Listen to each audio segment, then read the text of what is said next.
Hello, world. Welcome, I am your host Mr. Stag. Did you know it was possible to make $50 billion in a year? Today we will be discussing the life of Larry Ellison and his company Oracle, ticker symbol ORCL. Before we get into the video, do not forget to like, share, and subscribe. Oracle Corporation is an American multinational computer technology corporation headquartered in Austin, Texas. In 2021, Oracle was the second largest software company in the world by revenue and market capitalization. The company sells database software and technology, cloud-engineered systems, and enterprise software products, such as enterprise resource planning (ERP) software, human capital management (HCM) software, customer relationship management (CRM) software, aka customer experience, enterprise performance management (EPM) software, and supply chain management (SCM) software. Lawrence Joseph Ellison, born August 17, 1944, is an American businessman and investor who is the co-founder, executive chairman, chief technology officer (CTO), and former chief executive officer (CEO) of Oracle Corporation. As of December 2021, he was listed by Forbes as the fifth wealthiest person in the world, with a fortune of $133 billion. He is also the owner of the 43rd largest island in the United States, Lanai in the Hawaiian Islands, with a population of just over 3,200. Larry Ellison was born in New York City, to an unwed Jewish mother. His biological father was an Italian-American United States Army Air Corps pilot. After Ellison contracted pneumonia at the age of 9 months, his mother gave him to her aunt and uncle for adoption. He did not meet his biological mother again until he was 48. Ellison moved to Chicago's South Shore, then a middle-class neighborhood.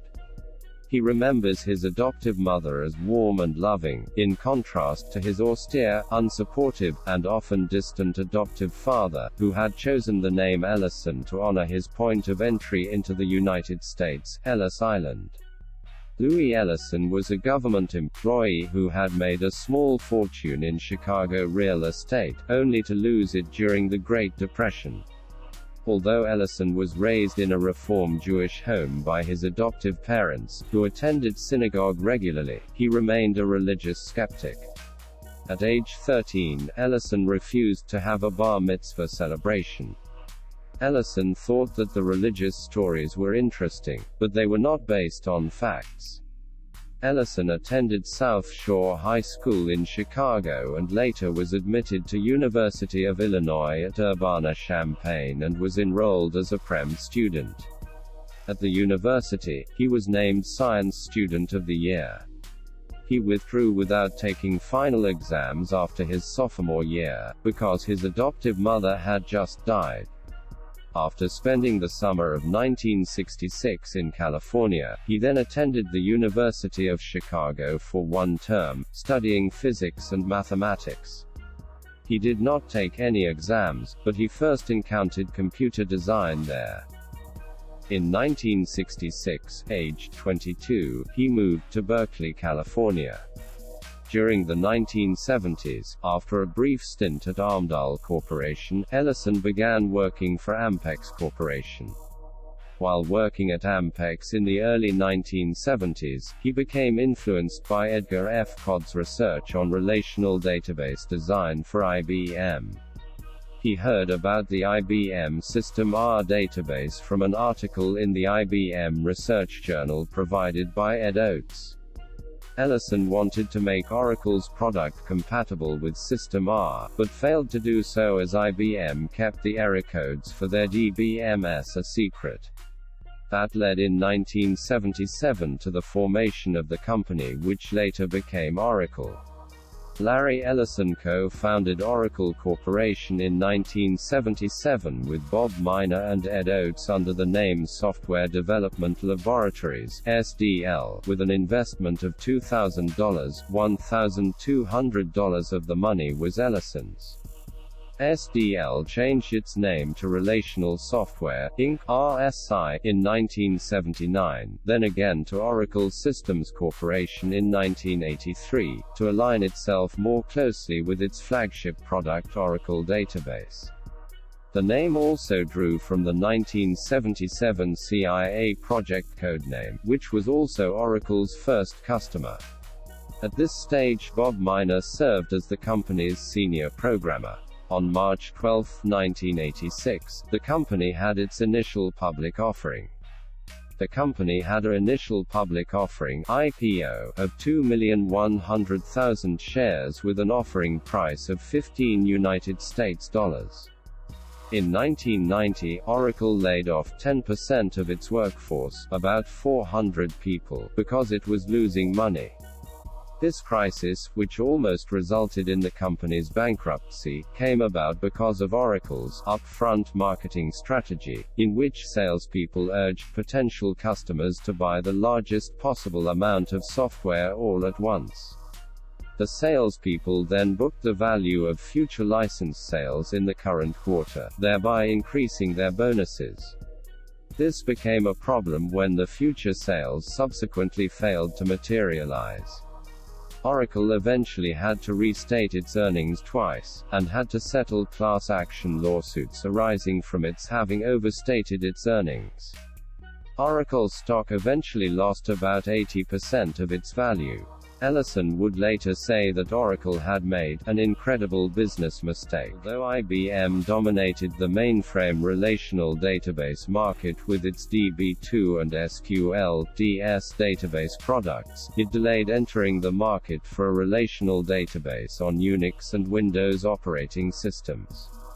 This left the door open for Sybase, Oracle, Informix, and eventually Microsoft to dominate mid-range systems and microcomputers. Around this time, Oracle fell behind Sybase. From 1990 to 1993, Sybase was the fastest-growing database company and the database industry's darling vendor, but soon it fell victim to merger mania. Sybase's 1996 merger with PowerSoft resulted in a loss of focus on its core database technology. In 1993, Sybase sold the rights to its database software running under the Windows operating system to Microsoft Corporation, which now markets it under the name SQL Server.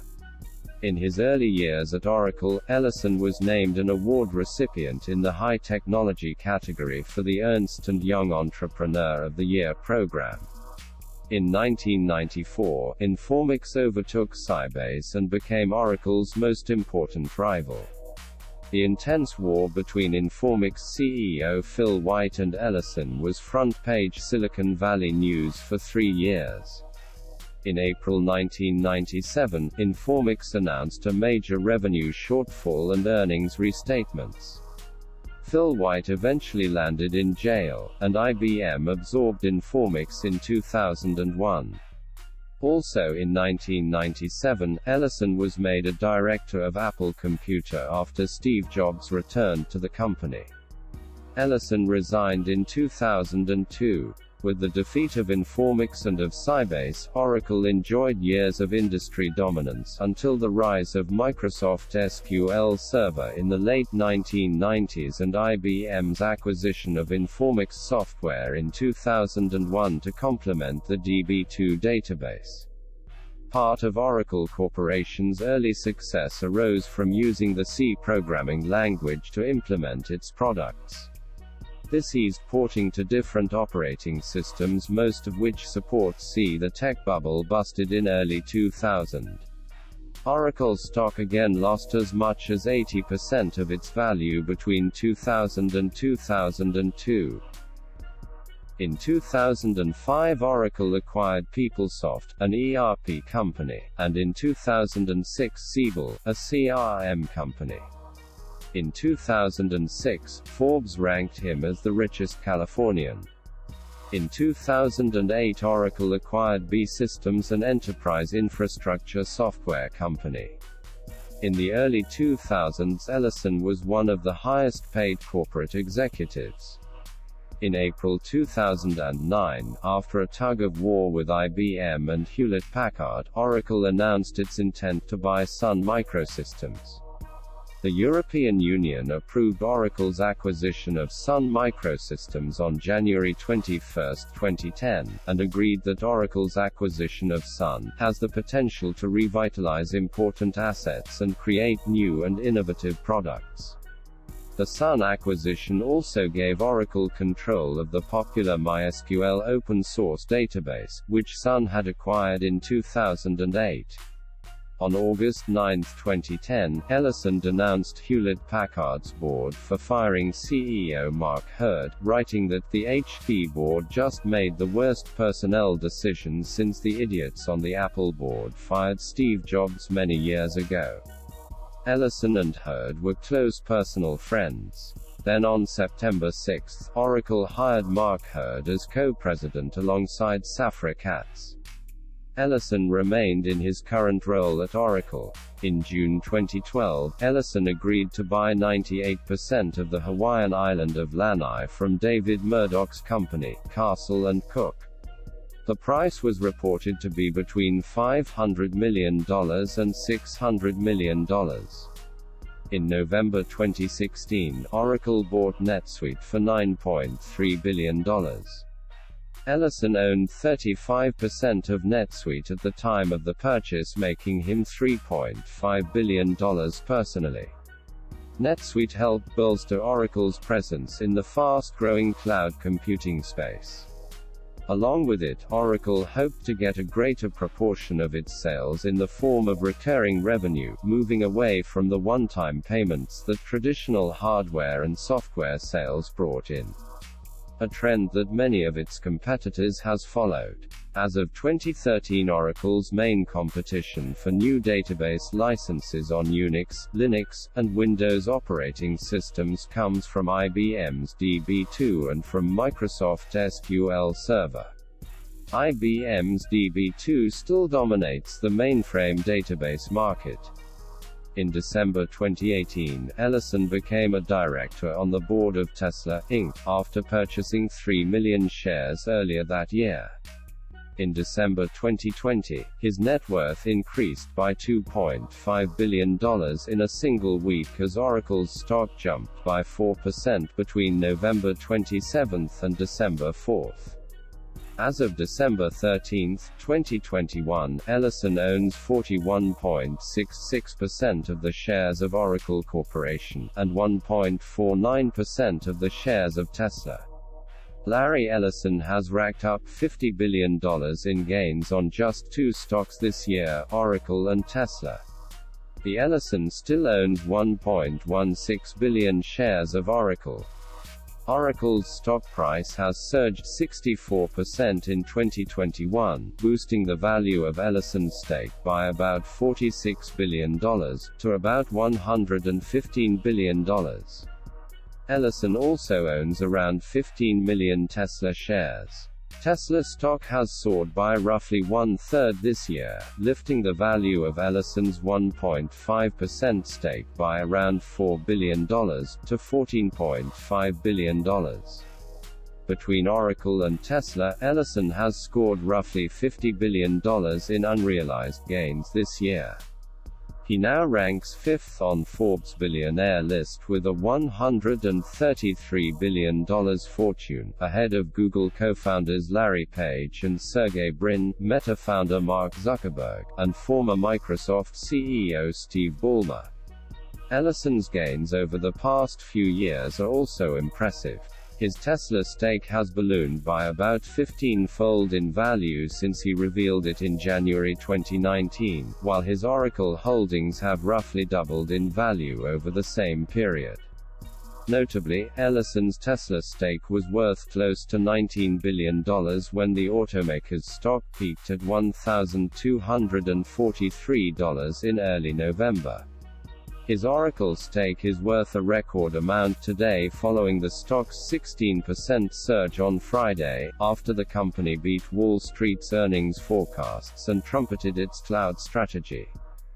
In 1987, $1,000 would have bought 50 shares, which would have turned into 16,200 shares worth $1,679,130, even without the dividends reinvested and despite Oracle's stock losing 80% in value twice.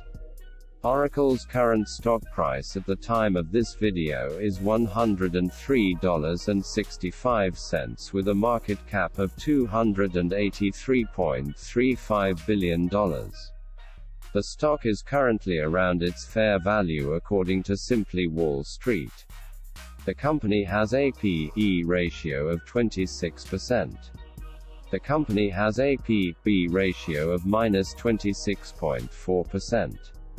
ORCL currently has negative assets. ORCL currently pays a dividend of 1.3% and it has a payout ratio of 33%. Earnings per share of 3.84, a gross margin of 79.96%, a net profit margin of 24.79%, and a debt-to-equity ratio of -812.1%. The company's earnings growth has been almost the same as the market. Hopefully its cloud business will give its revenue a boost. Oracle revenue stagnated for almost a decade. Oracle's debt has almost tripled in the last 5 years from $32 billion to $84 billion. The company was using debt for acquisitions and share buybacks. Tell us what you think about the future of the Oracle Corporation and Larry Ellison in the comment section below. Mr. Stag logging off.